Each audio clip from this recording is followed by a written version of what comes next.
हाँ जी दोस्तों, कैसे हैं आप सब।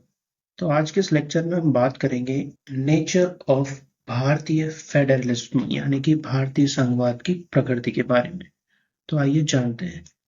तो दोस्तों, आज हम क्या सीखने वाले हैं। हमारा जो ये लेक्चर है मेन 3 पॉइंट पे फोकस रहेगा। The first one is what is federalism. Second is what is the nature of Indian federalism यानी कि भारतीय संविधान में संघवाद क्या है। और federal features versus non federal features यानी कि संघीय तत्व और असंघीय तत्व क्या क्या है। तो आइए जानते हैं इनके बारे में। तो सबसे पहले बात करते हैं व्हाट इज फेडरलिज्म यानी कि संघवाद क्या है। तो संघवाद क्या होता है दोस्तों, आपने इसका बहुत अच्छा उदाहरण है यूएसए। इसमें क्या होता है, ये जो पॉइंट है ये यूएसए से उठाया गया है हमारे कॉन्स्टिट्यूशन में। इसमें जो शक्ति होती है वो क्या होती है, shared between two kinds of governments यानी कि दो तरह की सरकारों में विभाजित होती है। तो फर्स्ट वन कौन होता है, सेंट्रल, ठीक है। और दूसरा कौन होता है, रीजनल गवर्नमेंट जिसे हम कहते हैं राज्य, हमारे यहाँ पे और वहां पे भी राज्य बोलते हैं। तो ये क्या करता है, एक तरीके से एग्रीमेंट है। तो वो इसलिए है कि जो, हाँ, आपने सुना होगा कि हमारा देश क्या है, राज्यों का समूह है, राज्यों से मिलकर बना हुआ समूह है। तो संघवाद में क्या होता है, दोनों सरकारों को समान रूप से अधिकार दिए जाते हैं। अब बात करते हैं nature of federalism in India यानी कि इंडिया में संघवाद की प्रकृति क्या है। तो इंडिया में क्या है, फेडरल स्ट्रक्चर है, संघीय प्रकृति है। कैसे, with a single constitution that applies to both the central and state governments. India में थोड़ा डिफरेंट है। यूएस में क्या होता है, उनका एक कॉमन संविधान तो है ही सही, लेकिन राज्यों का भी एक अलग संविधान है। लेकिन यहाँ पे क्या करा हमारे संविधान निर्माताओं ने, सिंगल कॉन्स्टिट्यूशन बनाया है हमारे देश के लिए, जो सेंट्रल पे भी लागू होता है, स्टेट पे भी लागू होता है। ठीक है। तो अब हम क्या देखेंगे कि आगे हम देखेंगे। अब तुम लोग गलती से अगर नए हो तो सब्सक्राइब करो। वो जो लाल वाला बटन है उस पर अपने जीजा जी फेंक के मारो या फूफा जी, मुझे नहीं पता, बस क्लिक हो जाना चाहिए। अब तुम लोग अब केरी मिनाटे की एक छोटी सी अपील है, आप फॉलो कर लीजिए ताकि हमें भी मोटिवेशन मिलता रहे। अब हम बात करेंगे हमारे तीसरे पॉइंट के बारे में। तो हमारा तीसरा पॉइंट वो है कि फेडरल फीचर्स क्या क्या है इंडियन कॉन्स्टिट्यूशन के। तो संघीय तत्व क्या क्या है हमारे भारतीय संविधान के। तो पहला है बाइनरी गवर्नमेंट यानी कि हमारे यहाँ पे क्या सिस्टम है, ये एक संघीय तत्व है। कारण कि यहाँ पे गवर्नमेंट जो है वो सेंट्रल और स्टेट, दो तरह की सरकारें हमारे यहाँ पे है।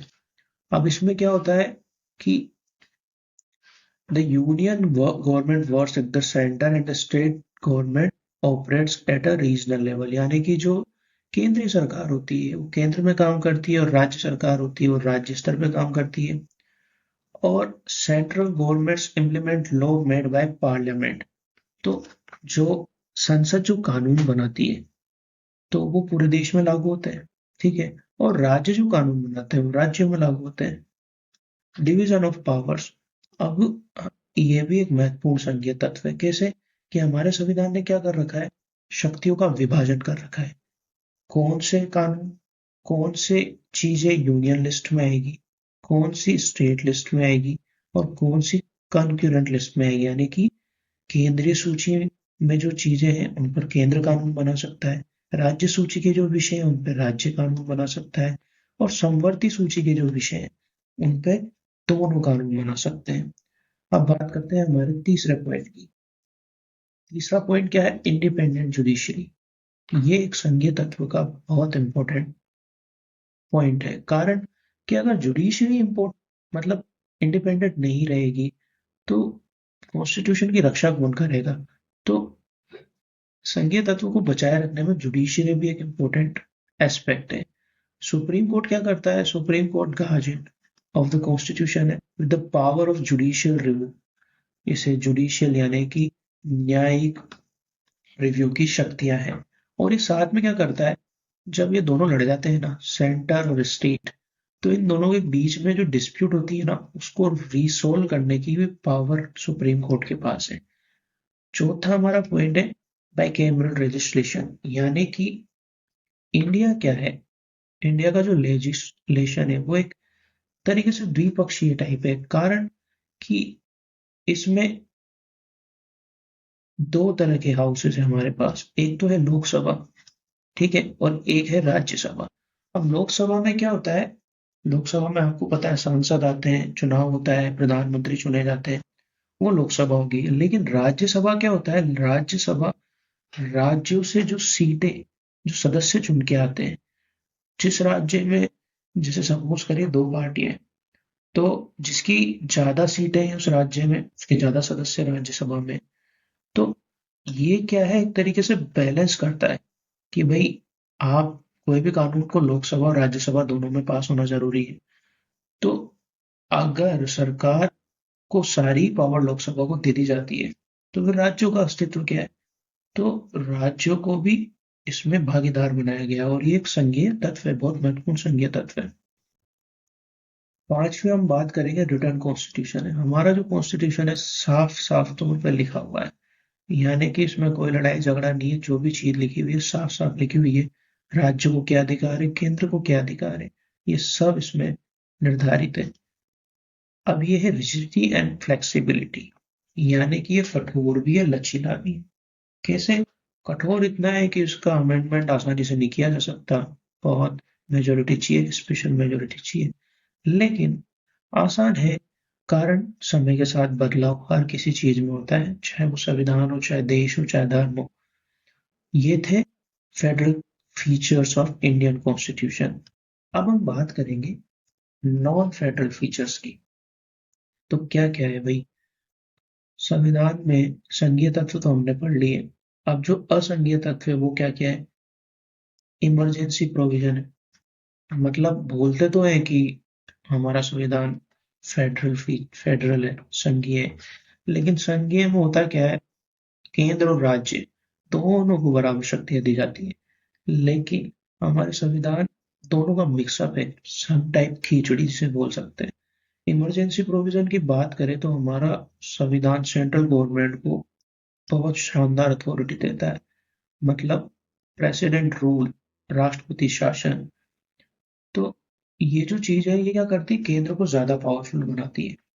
ये इसमें सीधा सीधा मतलब दिया हुआ है कि अगर देश पे कोई भी आपत्ति आ जाए, राज्यों में असंवैधानिक टाइप कुछ भी काम हो जाए, तो राज्य सरकार को बर्खास्त भी कर सकती है और वहां पे राष्ट्रपति शासन भी लगा सकती है। दूसरा है सिंगल सिटीजनशिप। फेडरल सिस्टम में होता क्या है, जैसे यूएस में अमेरिका की नागरिकता तो है ही सही, साथ में राज्य की भी नागरिकता होती है। लेकिन हमारे यहाँ क्या है, सिंगल सिटीजनशिप का कॉन्सेप्ट है, यानी कि पूरे देश में आपको एक ही नागरिकता मिलेगी, राज्यों की आप अलग से मांग नहीं कर सकते। तीसरा है सेंट्रल कंट्रोल ओवर स्टेट्स। अब जिसे देखा जाता है ना, तो फेडरल सिस्टम में होना क्या चाहिए, दोनों को अलग अलग शक्तियां हैं, तो दोनों के एक तरीके से अपने अपने काम करने के तरीके भी अलग अलग होते हैं। लेकिन हमारे देश में क्या है, सेंट्रल को एक्सेसिव पावर है, तो उसमें क्या होता है कि सेंट्रल ने जो कानून बना दिया ना, चाहे राज्य सहमत हो या नहीं हो, उसे वो फॉलो करना पड़ेगा। फोर्थ पॉइंट है parliament does not represent the state equally. अब जैसे बात करते हैं, हमारे यहाँ दो कॉन्सेप्ट है, लोकसभा और राज्यसभा। लेकिन होता क्या है, हमारे यहाँ राज्यसभा में सीटें कैसे चुन के आती है, जैसे सपोज करो यूपी है, यूपी से राज्यसभा के सदस्य ज्यादा जाते हैं, और त्रिपुरा है उससे सबसे कम जाते हैं।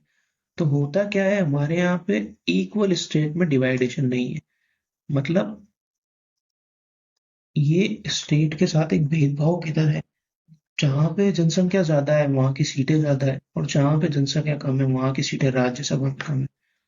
पांचवें पॉइंट की हम बात करते हैं कि स्टेट की पूरा एग्जिस्टेंस ही सेंटर पे डिपेंड करता है। ये एक बहुत बड़ा नॉन फेडरल फीचर है, कारण स्टेट की बाउंड्रीज कभी भी चेंज कर सकता है केंद्र, और उनको केवल आपत्ति दर्ज कराने का अधिकार है, वो भी छूट में। और नए स्टेट, दो स्टेट को मिला के नया स्टेट भी बना सकता है। अब हम बात करते हैं हमारे नेक्स्ट पॉइंट। तो दोस्तों, ये था हमारा नेचर ऑफ इंडियन फेडरलिज्म, यानी कि भारतीय संघवाद की प्रकृति के बारे में हमने बात करी। इसमें हमने कुछ प्लस पॉइंट भी देखे, यानी कि पॉजिटिव इम्पैक्ट भी देखे और नेगेटिव इम्पैक्ट भी देखे। तो सीधी भाषा में क्या है, भारत ने जो ये फेडरल सिस्टम है ये उठाया यूएस से, हमारे संविधान निर्माताओं ने। लेकिन उन्होंने क्या करा, इसको एक तरीके से संसदीय प्रणाली में भी ढाला। कारण हमारे यहाँ पे सिस्टम थोड़ा अलग है, वहां पे थोड़ा सिस्टम अलग था। तो उन्होंने क्या है, केंद्र को शक्तियां ज्यादा दी है। हमारे यहाँ कह सकते हैं कि हाँ, कुछ इस स्तर तक संघवाद की प्रकृति है, लेकिन ऐसा नहीं कह सकते कि बहुत अच्छी तरीके से हमारे यहाँ फेडरल सिस्टम है। तो दोस्तों, ये था इस पूरे लेक्चर का सार। बताइए आपको वीडियो और ये लेक्चर कैसा लगा। अगर आपको अच्छा लगा है तो हमारे चैनल को सब्सक्राइब करें और कमेंट में बताएं कि हमें इसमें क्या सुधार करना चाहिए। साथ ही हमारे साथ जुड़े रहिए। समय देने के लिए धन्यवाद। आपका दिन शुभ रहे। फिर किसी नई वीडियो के साथ आपसे मुलाकात होगी। Bye bye.